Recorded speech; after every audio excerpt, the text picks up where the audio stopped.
제목 말씀을 마음판에 새기라. 말씀을 마음판에 새기라. 프린트 제가 읽도록 하겠습니다. 예수님은 겸손하게 하나님의 말씀에 귀를 기울일 것과 세상의 헛되고 공허한 것들을 추구하는 일을 제쳐두고 나쁜 습관을 고쳐서 덕성을 키울 것을 권고하십니다. 했어요. 덕성이라는 뜻은 사전적 의미로 어질고 너그러운 성질입니다. 자, 주님, 내 아들아, 내 말을 들으라. 내 말은 세상 무엇보다 감미로우며 세상의 모든 철학자와 현인의 지식을 초월한다. 내 말은 영이요 생명이며 내 말은 인간의 이해력으로 헤아리려고 해서는 안 된다. 내 말은 헛된 찬동의 대상이 되어서는 안 되고 오직 침묵 가운데에서 들어야 하며 모든 겸손과 큰 사랑으로 받아들여야 한다. 이렇게 써 있어요. 제가 어저께 저녁에 은혜라는 그거를 묵상하다가 이제 일기를 썼는데 여러분 어떻게 받아들이는지 모르겠는데 제가 그걸 묵상하면서 은혜라는 단어를 우리가 참 많이 쓰잖아요. 교회에서 성도들이. 근데 저는 그 은혜가 세 개로 나눠지는 것 같아요. 은혜라는. 그러니까 정말 하나님의 지금 이 말씀처럼 겸손한 마음으로 또 침묵 가운데 하나님의 그 전적인 주권과 섭리 가운데 하나님 부어주시는 성령의 그 충만함이 있단 말이에요. 그걸 누릴 때 이 은혜라는 말을 쓸 수밖에 없죠. 이게 정말 은혜입니다. 거저받은 것이 은혜인데 그럴 때 우리가 은혜라는 말 쓰고요. 또 한 케이스는 맛을 봤어. 그 은혜를 한번 맛을 봐서 지금은 그 상태가 아닌데 은혜가 그런 거였지를 기억하는 사람들이 있어요. 그 사람들도 은혜라는 말을 이해할 거예요. 마지막 케이스는 아예 맛을 못 봤는데도 그냥 사전적 의미로 그냥 우리가 늘 아는 머릿속에 지식적으로 아는 은혜라는 개념으로 이 은혜를 이해할 수도 있을 겁니다. 그러니까 같은 은혜라는 말을 쓰더라도 다가오는 것들은 이렇게 차이가 날 수 있겠다라는 생각이 들었습니다.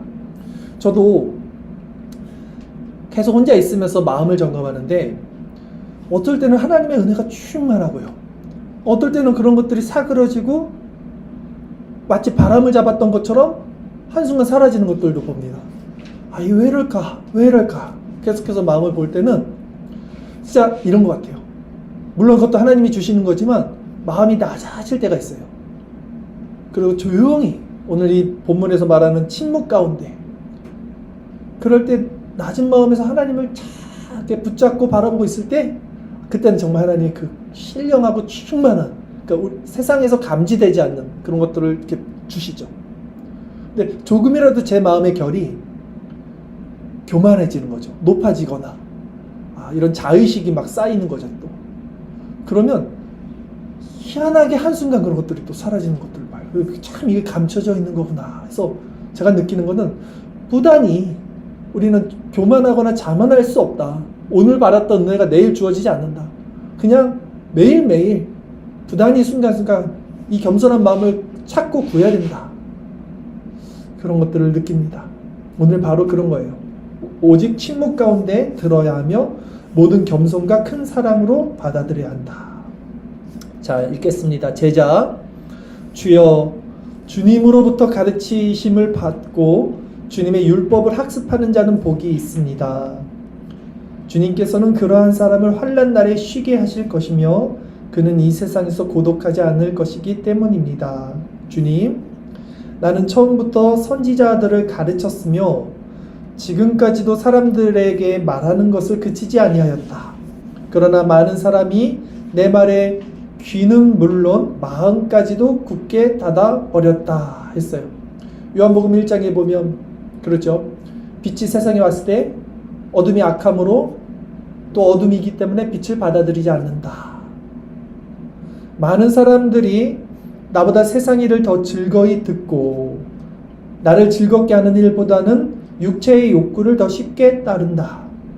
세상은 그 시대에 보잘것없는 일들을 약속하는데도 사람들은 열성을 다해 세상을 섬기려고 한다. 그러면서도 영원한 것과 최고의 것을 약속하는 내 말에는 사람들이 마음이 무디기만 하다라는 거예요. 제가 늘 설교에서 전하고 이번에 그 책에도 내용이 있는데 보는 것을 주의하라는 말 제가 늘 하잖아요. 근데 저는 늘 경험을 합니다. 왜냐면 우리가 그렇게 강하지 못한 것 같아요.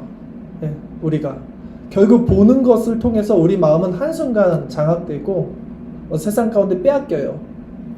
근데 이 보는 것이 참 어렵죠. 우리 힘으로 그걸 제어하는 것도 힘들죠. 그럼에도 불구하고 우리의 싸움은 이 보는 것에 우리가 조금 더 경각심을 가지고 있어야 되겠다라는 생각을 저는 늘 합니다. 제가 모르겠어요. 제가 이제 이번에 우리 총회에서 할애 신년 예배를 드렸거든요. 그래서 이제 참석했어요. 노예 제가 임원으로 해서 목사님들과 이제 얘기를 많이 하잖아요. 근데 제가 이렇게 얘기를 했어요. 저는 보는 것과 생각하는 것과 말하는 것과 행동하는 것과 먹는 것까지 절제를 하려고 하고 그렇게 성도들에게도 가르칩니다 라고 했어요. 근데 여러분 어떻게 느낄지 모르겠는데 목사님들이 너 그거 율법주의야 이러면서 너 그러면 안 돼 이러는 거예요. 그래서 내가 그럽니까? 그러면 내 자신한테 적용하는 건 어떻습니까? 했는데 그것도 좋지 않다. 근데 그분 이제 어떻게 얘기하셨냐면 청교도들은 자기 자신을 1에서 2만 묵상하면 나머지 8은 그리스도를 묵상하는 걸 가르치라 그랬대요. 맞는 얘기죠.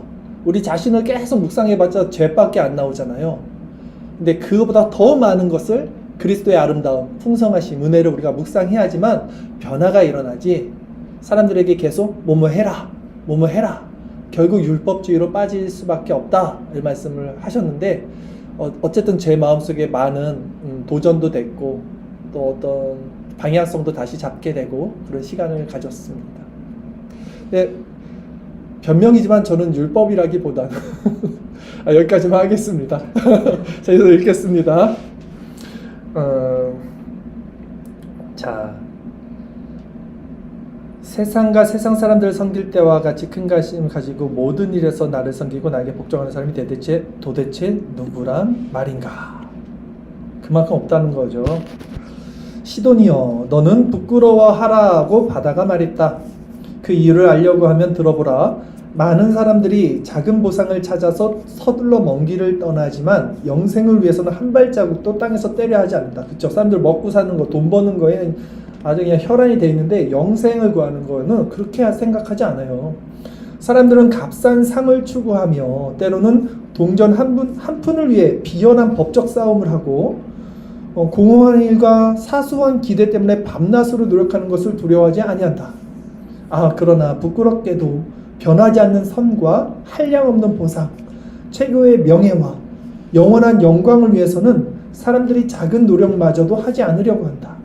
그러므로 나태하고 불평하는 종들은 얼굴을 붉혀야 할 것이다. 그들은 너희가 생명을 준비하는 것과는 달리 파멸을 준비하는 자들이다. 너희가 진실 속에서 기뻐하는 것과는 달리 그들은 공허함 속에서 기뻐하는 자들이다. 그들은 자주 실망할 것이다. 그러나 나의 약속은 누구도 실패하게 하지 않을 것이며 나를 신뢰하는 자를 빈손으로 돌려보내지도 않을 것이다. 여기까지만 읽어볼게요.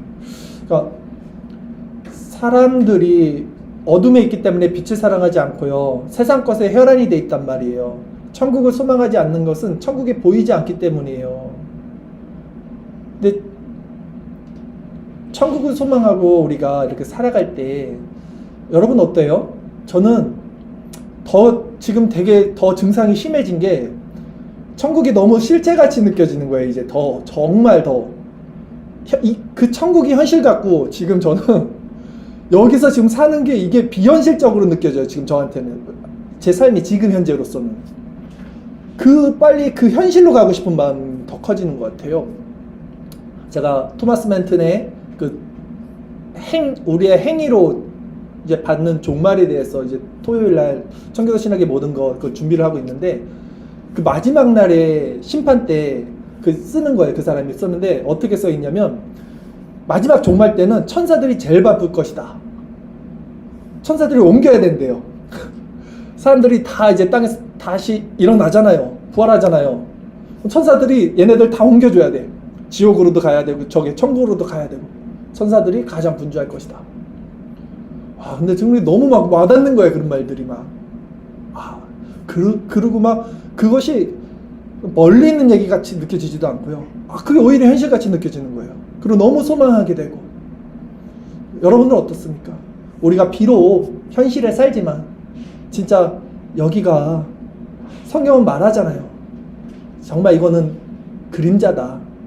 우리는 이방인이다. 예. 이런 자각이 말씀을 많이 봐야 돼요. 그래야지 진짜 이런 게 생기더라고요. 네, 계속 읽겠습니다. 자, 제자. 나의 주 하나님, 주님은 제 선의의 전부입니다. 제가 누구라고 감히 주님께 말씀드리겠습니까? 저는 주님의 가장 가난하고 천한 종이요 버려진 벌레이며 제가 아는 것보다 그리고 제가 감히 말할 수 있는 것보다 더 비천하고 비열한 사람입니다. 정말 다 이런 고백을 합니다. 은혜의 빛을 받은 사람들은. 주님, 저는 아무것도 아니며 아무것도 가진 것이 없으며 아무것도 할 수 있는 것이 없습니다. 주님은 홀로 선하시고 의로우시며 거룩하십니다. 주님은 모든 일을 하실 수 있고 모든 것을 초월하시며 모든 것을 충만하게 하십니다. 그러니까 이런 고백을 하는 사람에게 은혜가 주어지는 거예요. 이 정말 nothing, 난 아무것도 아닙니다, 할 수 없습니다, 먼지와 같습니다 라는 실제적인 고백이 들어갈 때, 우리 마음에 일어날 때, 이때 은혜가 주어지지 않습니까? 계속 읽겠습니다. 그리고 오직 죄인만을 빈손으로 남겨두십니다. 주님께서는 주님이 하시는 일이 헛되이 되는 것을 원하지 않은 분이시니 주님의 자비를 기억하시고 저희 마음을 주님의 은혜로 가득 채워주소서. 우리의 고백입니다. 우리 마음을 주님의 은혜로 가득 채워주소서. 주님의 자비와 은혜가 저를 강건하게 하지 않았다면 어떻게 제가 이 괴로운 생에서 저를 지탱할 수 있었겠습니까? 저에게서 주님의 얼굴을 돌리지 마시고 저에게로 오시는 것을 지체하지 마시고 주님의 위로를 가져가시지 마옵소서. 하나님 면전에서 제 영혼이 물 없는 땅이 될까 두렵습니다. 주님, 주님의 뜻을 행할 수 있도록 가르쳐 주소서. 주님 면전에서 가치 있게 그리고 겸손하게 살 수 있도록 가르쳐 주소서. 주님은 저의 지혜입니다.